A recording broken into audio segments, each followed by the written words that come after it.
मतलब जो बात संविधान में लिखी है, जिस बात को चाहे किसी दल की सरकार आए उस बात को अमल करना है, आपने उस संवैधानिक सुरक्षा को कमजोर कर आपने एक ऐसा कानून लाना चाहते हो कि सदन में जिसकी ताकत, सदन में जिसकी बल, वो निर्धारित करेगा कि किस सेंसस के आधार पर परिसीमन हो।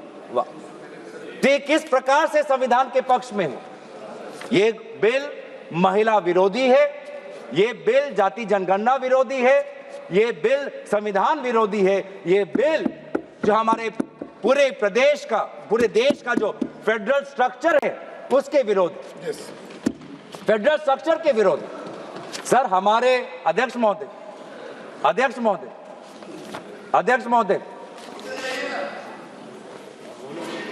हमारे प्रदेश जब हमारे देश में जब राज्यों का जन्म हुआ तो उस समय जनसंख्या नहीं देखी गई थी, भाषा देखा गया था। भाषाओं के आधार पर एक लिंग्विस्टिक रीऑर्गेनाइजेशन हमारे प्रदेशों को हुआ था।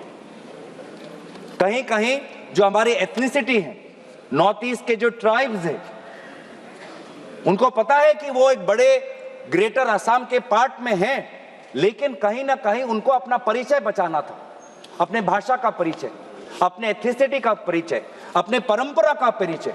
और इसीलिए वो ग्रेटर असम से, ग्रेटर नॉर्थ ईस्ट फ्रंटियर से वो निकलकर उन्होंने अपने सेपरेट स्टेटहुड की मांग की, जिसके कारण स्वाभाविक रूप से उनकी जनसंख्या कम हुई।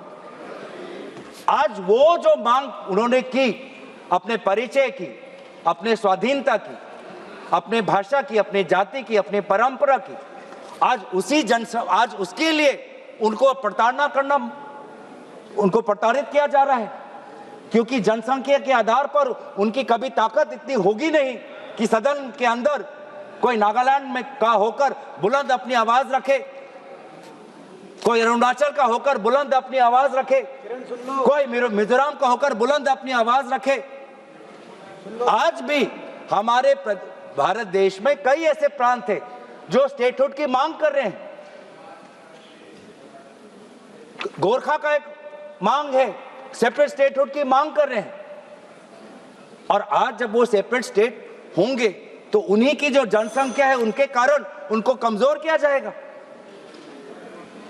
तो आपने जो एक विषय है, जिस विषय पर हमारे केसी वेणुगोपाल जी ने कहा कि हमारे जो पूर्व प्रधानमंत्री है स्वर्गीय इंदिरा जी, स्वर्गीय अटल जी, उन्होंने पूरे जो हमारी फेडरल बैलेंस है, संतुलन है, उसको बचाने के लिए फ्रीज डाला था पॉपुलेशन सेंसस में 1976 और 2001 में, एक बड़े एक सोच के साथ। आज आप उनसे भी परे हो रहे।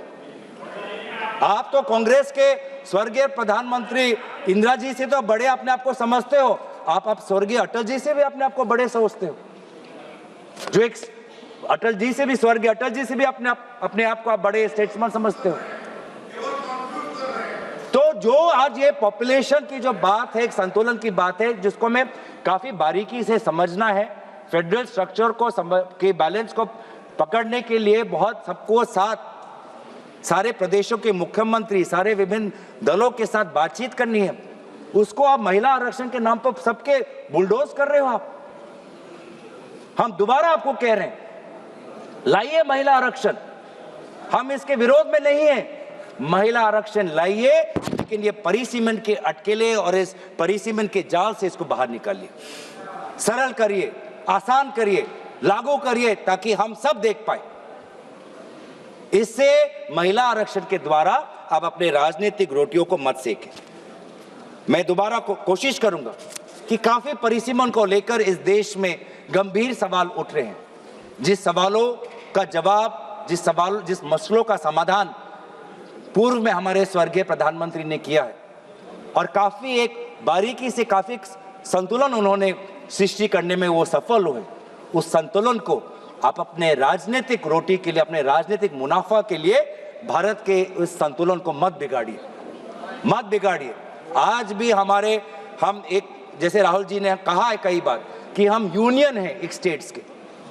इस यूनियन में चाहे स्टेट की जनसंख्या बड़ी हो या स्टेट की जनसंख्या कम हो, जनसंख्या के आधार पर उनको राजनीतिक रूप से उनकी ताकत को आप कम मत करिए या बढ़ाइए मत, सबको तवज्जो मिले, भारत की जो हमारी अखंडता है वो अमल रहे और भारत हमेशा सशक्त रहे। इसीलिए परिसीमन पर गंभीर चर्चा हो और इस प्रकार से बुलडोज ना करे। महिला आरक्षण पर आप उसको इस ढांचे से निकाल एक सरल बिल लाइए, जो आप हमारे सुझाव को कबूल करिए। इसलिए आपने इस प्रकार के गैर संवैधानिक, गैर महिला, गैर जाति जनगणना, गैर जो हमारे संघीय ढांचे के खिलाफ बिल लाने के कारण हम पुरजोर तरीके से इस बिल का विरोध करते हैं। धन्यवाद। तेजस्वी सूर्या।